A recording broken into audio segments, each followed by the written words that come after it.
الحمد لله رب العالمين والعاقبة للمتقين ولا عدوان إلا على الظالمين ولا حول ولا قوة إلا بالله العلي العظيم. Chers frères, chères sœurs, un mois béni nous est arrivé. Il est béni dans tous ses jours. Il est béni par son arrivée. Son arrivée, on voit bien sa bénédiction comme il apparaît dans toutes les mosquées et dans tous les comportements des musulmans une fois le ramadan est arrivé. Le ramadan, c'est le seul mois qu'Allah subhanahu wa ta'ala l'a appelé avec son nom. Allah azza wa jal, quand il a parlé du jeûne, Allah azza wa jal nous a dit: ô vous qui avez cru, on vous a prescrit le jeûne comme il a été prescrit à ceux d'avant vous. Quelques jours afin que vous atteigniez la piété. Et quand Allah subhanahu wa ta'ala a parlé du ramadan, ou bien du Coran, Allah subhanahu wa ta'ala nous a dit le mois du ramadan dans lequel le Coran a été révélé, guide et clairvoyance pour les gens. Allah subhanahu wa ta'ala a béni ce mois-ci par l'adoration. Il l'a béni aussi, c'est parce que c'est le mois du Coran. C'est le mois pendant lequel le Coran a été révélé, a été descendu du ciel, de là-haut, au ciel, au premier ciel, et après il a été révélé petit à petit sur le prophète sallallahu alayhi wa sallam par le biais de l'ange Gabriel sallallahu alayhi wa sallam. Le mois du Coran, c'est un mois qui ne ressemble pas à d'autres mois. Et vous n'avez qu'à voir les mosquées comment ils sont, comment ils étaient dans les autres mois et comment ils deviennent. Est-ce que celui qui a créé le ramadan, ou bien est-ce que le Seigneur du ramadan n'est pas le Seigneur des autres mois? Et là on se trompe, parce que Allah subhanahu wa ta'ala nous a dit le nombre des mois auprès d'Allah est au nombre de 12, 4 parmi eux sont sacrés. Ne faites pas tort à vous-même. Allah subhanahu wa ta'ala nous précise bien que c'est lui le Seigneur de tous les mois. Il y a des gens parmi nous qui adorent Allah subhanahu wa ta'ala pendant le mois du ramadan et non pas pendant les autres mois. Certes, il y a des difficultés dans les autres mois. Et par la bénédiction d'Allah subhanahu wa ta'ala, qu'Allah azza wa jal enlève les difficultés, enlève tous les obstacles qui nous arrivent devant nous ou qui nous empêchent, les difficultés qui nous empêchent d'adorer Allah subhanahu wa ta'ala comme il faut, d'aller dans les mosquées. Allah subhanahu wa ta'ala supprime ces difficultés-là. Et c'est pour ça qu'on voit nos mosquées, alhamdulillah, sont pleines. Que ce soit la prière de la nuit, ou que ce soit la prière de l'aube, ou que ce soit pendant la prière de l'Jumu'ah, et ainsi de suite. Alors que ça devrait être de la même sorte pendant les autres mois. Plus ou moins. Ça devrait être la même chose pendant les autres mois. Si on veut vraiment adorer Allah subhanahu wa ta'ala comme il le faut. Ce mois-ci, Allah subhanahu wa ta'ala nous a dit sur le Coran, nous l'avons révélé dans une nuit bénie. Dans cette nuit, toutes les subsistances sont distribuées. Allah azza wa jalla a dit dans un autre chapitre, nous l'avons révélé dans la nuit du destin. Dans la nuit du destin. Donc le Coran, mes frères et mes sœurs, a une importance dans la vie du musulman. Pourquoi? Parce que de un, c'est la parole d'Allah subhanahu wa ta'ala. C'est la parole que personne ne peut y toucher, personne ne peut falsifier.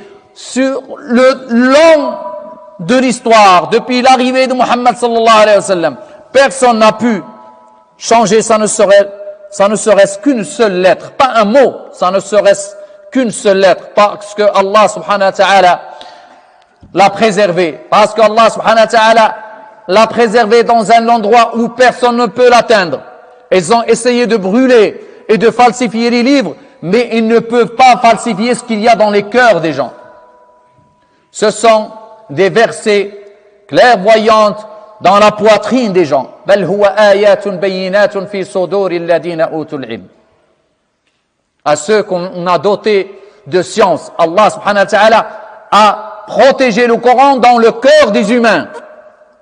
et se transmet de génération en génération, depuis l'époque du prophète sallallahu alayhi wa sallam, jusqu'à la fin des temps. Jusqu'à ce qu'Allah subhanahu wa ta'ala lèvera le Coran. Et là, il n'y aura plus de Coran.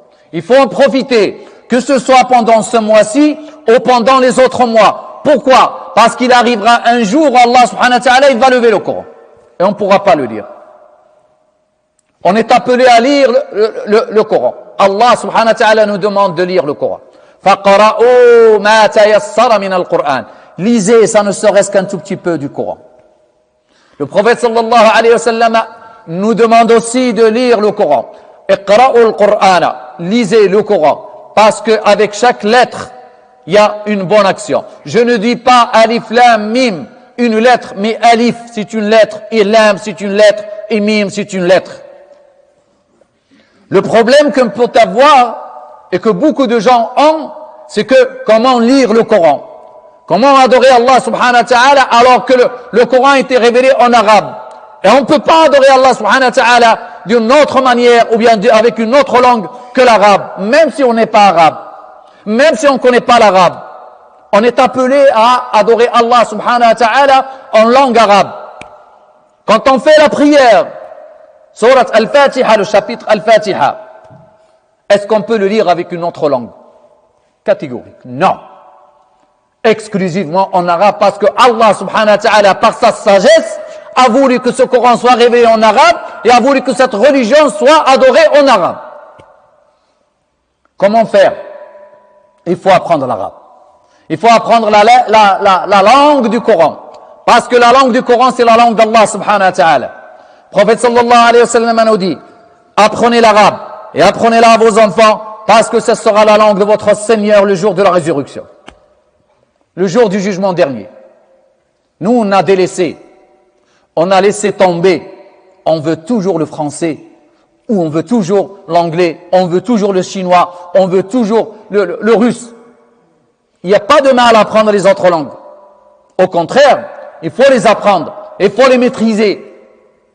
Mais la langue arabe est primordiale pour moi. Parce que les autres langues, j'aurais besoin de ces langues-là dans ce bas monde.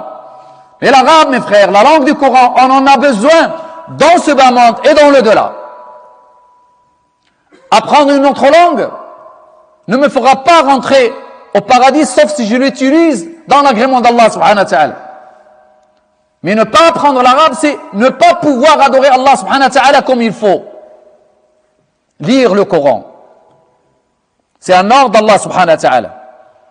Quand on lit le Coran du premier jusqu'à la fin, il y a plus de 320 000 lettres. Plus de 320 000 lettres. Et le prophète sallallahu alayhi wa sallam nous dit, une bonne action vaut 10, voire 70, voire 100, voire 1000 et au-delà. Donc, quand tu finis de lire le Coran, tu as eu au moins 3 200 000 bonnes actions. Il n'est pas difficile de lire le Coran. On n'a pas d'excuse devant Allah subhanahu wa ta'ala.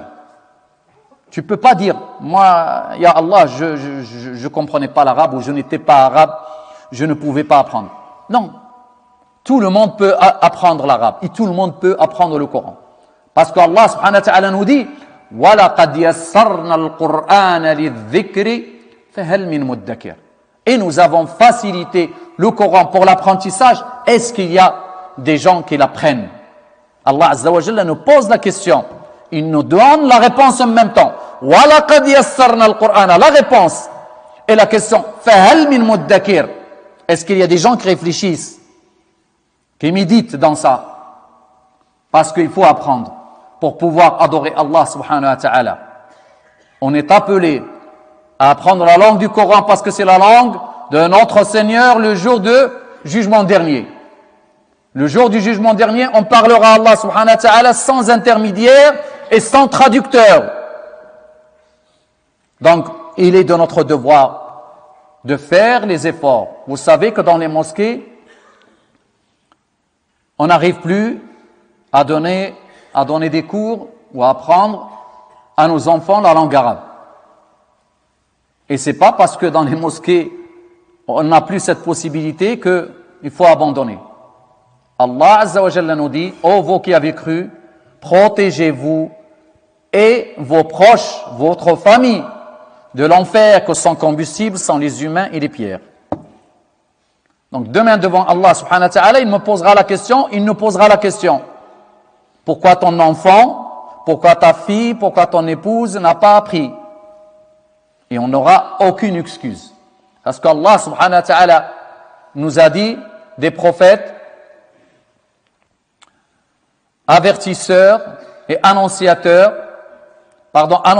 et avertisseurs, pour qu'il n'y aura plus d'excuses des gens sur Allah subhanahu wa ta'ala après les messagers.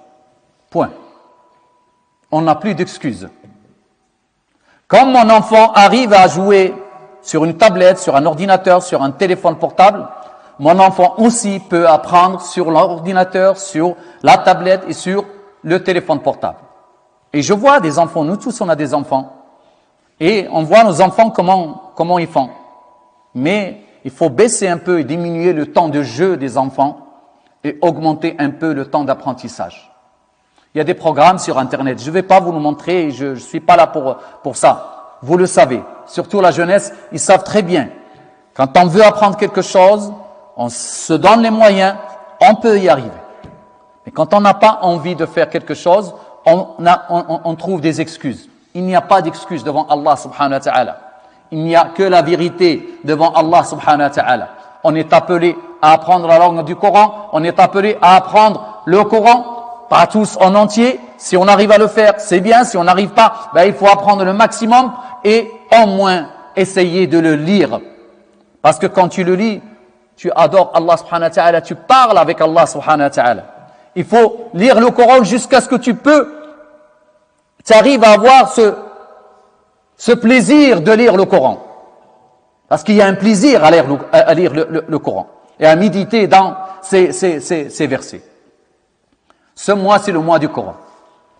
Il ne faut pas gâcher son temps. Il ne faut pas rater l'occasion. Parce que c'est la saison de la moisson, le mois du Ramadan. Ne l'oubliez pas. C'est la saison de la moisson des bonnes actions. Il ne faut pas l'oublier. Et il y a une bénédiction. Il faut s'entraider et se donner les moyens et se dire, voilà, je vais commencer. Je vais commencer. Si je n'ai pas commencé au début, aujourd'hui, je vais commencer, Inch'Allah. Si j'arrive pas à lire, je peux au moins écouter. Et écouter, tu auras la même récompense que celui qui lit. Et nous avons tous les moyens d'écouter. Parce que ce Coran, Allah subhanahu wa ta'ala, quand il l'a révélé, par sa sagesse, il arrivera à tout le monde. Et tout le monde arrive à l'apprendre et tout le monde arrive à le lire. L'arabe, le non-arabe, le voyant, le non-voyant, le petit, le grand. Tout le monde arrive à lire le Coran et tout le monde arrive à apprendre le Coran par cœur. Pourquoi? Parce que Allah Azza wa Jalla a facilité son apprentissage. Et parmi la bénédiction d'Allah subhanahu wa ta'ala du Coran, c'est que quand on le lit, il y a des anges qui viennent vous écouter, qui viennent nous écouter. Selon Usayd le Hudayr, un jour il lisait le Coran dans sa maison. Il y avait son petit avec lui et il avait des chevaux à la maison. Et un nuage s'est abaissé sur lui. Et il était proche de lui. Et quand il a commencé à lire, ses chevaux, ils ont commencé à trembler et à bouger. Il a eu peur pour son petit parce qu'il n'a jamais vu la réaction de ses chevaux un autre jour ou de la sorte. Donc il s'est arrêté. Et quand il s'est arrêté, les chevaux ont arrêté de bouger. Il a recommencé à lire une deuxième fois, une troisième fois, et à la dernière fois, il a eu peur pour son petit, parce que les chevaux, ils étaient attachés, il avait peur qu'ils se détachent et qu'ils tuent le petit, parce qu'il était à côté de chez eux. Et le matin, il est parti voir le prophète sallallahu alayhi wa sallam. Et le prophète sallallahu alayhi wa sallam, il lui dit, oh Usayd, t'aurais dû continuer à lire, parce que c'était les anges qui sont descendus pour t'écouter. Et si tu avais continué à lire jusqu'au matin, les gens les auraient vus avec leurs yeux. Parce que nous, on lit le Coran et Allah subhanahu wa ta'ala a mis à notre disposition des anges qui viennent l'écouter, écouter le Coran, parce que c'est la parole d'Allah subhanahu wa ta'ala. Celui qu'Allah subhanahu wa ta'ala lui a donné le Coran, lui a donné la richesse de ce bas monde et la richesse de l'au-delà.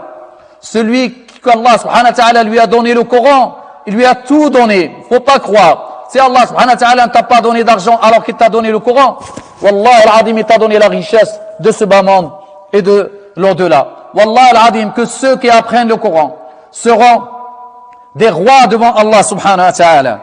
Wallah, que ceux qui apprennent le Coran, ils vont intercéder auprès d'Allah subhanahu wa ta'ala à 70 membres de leur famille. Donc mettez-le dans la tête que cette parole, c'est une parole pas comme les autres, parce que c'est la parole d'Allah subhanahu wa ta'ala tout simplement, parce que c'est la parole du Créateur, parce que c'est la parole de notre Seigneur, et on est appelé à la lire, et on est appelé à l'apprendre, et on est appelé à méditer dans cette parole. أقول قولي هذا وأستغفر الله لي ولكم ولسائر المسلمين والمسلمات فاستغفروه إنه هو الغفور الرحيم. اللهم اجعل جمعنا هذا جمعا مرحوما واجعل تفرقنا منه تفرقا سالما من الشر معصوما. اللهم لا تجعل فينا ولا منا ولا معنا شقيا ولا محروما. اللهم لا تدع لنا في مقامنا هذا ذنبا إلا غفرته ولا عيبا إلا سترته ولا مريضا إلا شافيته ولا سائلا إلا أعطيته ولا مسافرا إلا وصلته سالما ولا مبتلا إلا عافيته ولا ضالا إلا هديته ولا ميتا إلا رحمته ولا حاجة من حوائج الدنيا والآخرة هي لك رضا ولنا فيها صلاحا إلا قضيتها عنا وعنتنا على قضائها بجودك وكرمك يا أرحم الراحمين يا رب العالمين. اللهم اجعلنا من أهل القرآن وخاصتك. اللهم اجعلنا من أهل القرآن وخاصتك. اللهم اجعلنا من أهل القرآن وخاصتك. اللهم يسر لنا تعليم القرآن ويسر لنا قراءة القرآن ويسر لنا تدبر القرآن ويسر لنا كل عبادة بالقرآن. اللهم يسر لأبنائنا تعلمه. اللهم يسر لأبنائنا قراءته. اللهم يسر لأبنائنا حفظه. اللهم يسر لأبنائنا تدبره. اللهم اهدنا بالقرآن. اللهم اهدنا بالقرآن. اللهم اهدنا بالقرآن. اللهم علمنا بالقرآن. اللهم علمنا بالقرآن. اللهم ارفع درجاتنا بالقرآن. اللهم ارفع درجاتنا بالقرآن. اللهم اجعل القرآن العظيم ربيع قلوبنا. اللهم اجعل القرآن العظيم ربيع قلوبنا وجلاء همومنا وأحزاننا واجعله اللهم جلاء همومنا وأحزاننا. اللهم اجعله لنا شفيعا في قبورنا وشفيعا يوم نلقاك. اللهم اجعله شفيعا لنا في قبورنا واجعله شفيعا لنا يوم نلقاك. اللهم يا ربي آمن روعاتنا. اللهم آمن روعاتنا. اللهم تقبل منا صيامنا وقيامنا وركوعنا وسجودنا وتلاوتنا يا أرحم الراحمين يا رب العالمين. إخواننا في غزة نسأل الله سبحانه وتعالى أن يفرج عنهم. نسأل الله سبحانه وتعالى أن يرفع عنهم البلاء. نسأل الله سبحانه وتعالى أن يعجل بفرجهم. نسأل الله سبحانه وتعالى أن يعجل بفرجهم. اللهم إنهم لا طعام لهم فأطعمهم. اللهم إنهم لا مأوى لهم فآويهم. اللهم إنهم مرضى فشافهم. اللهم تقبل شهداءهم. اللهم تقبل شهداءهم. اللهم إنهم عطشى فاسقهم يا الله. اللهم تقبل منهم يا الله. اللهم تقبل منهم يا الله. اللهم كن لهم وليا ونصيرا ومعينا ونظهيرا. يا الإخوة الكرام اللي كانوا كنفطروا خصنا نفكروا في إخواننا في غزة ونفطروا في إخواننا في فلسطين. الناس اللي ما عندهمش باش يفطروا على الأقل نتذكرهم وندعو لهم. على الأقل في كل صلاة وفي كل آذان نذكرهم وندعو لهم لأنهم لا ملجأ لهم إلا إلى الله. لأنهم تخلى عنهم القريب والبعيد. لأنهم لا مأوى لهم. ما عندوش فين يسكنوا. ما عندهمش ما يأكلوا. ما عندهمش باش يتداواو. فلهذا ادعوا لهم على الأقل. إن ما قدرش باش تعاونهم ادعوا لهم أيها الإخوة فلا تنسوهم من دعائكم. اللهم ارحمنا وارحم والدينا وارحم من علمنا وارحم من سبقنا بالإيمان برحمتك الواسعة يا أرحم الراحمين يا رب العالمين. وارحم برحمتك جميع المسلمين والمسلمات والمؤمنين والمؤمنات الأحياء منهم والأموات وباعد بيننا وبينهم بالخيرات إنك قريب مجيب الدعوات. وصل اللهم وسلم وبارك على سيدنا محمد وعلى آله وصحبه وسلم تسليما. سبحان ربك رب العزة عما يصفون وسلام على المرسلين والحمد لله رب العالمين.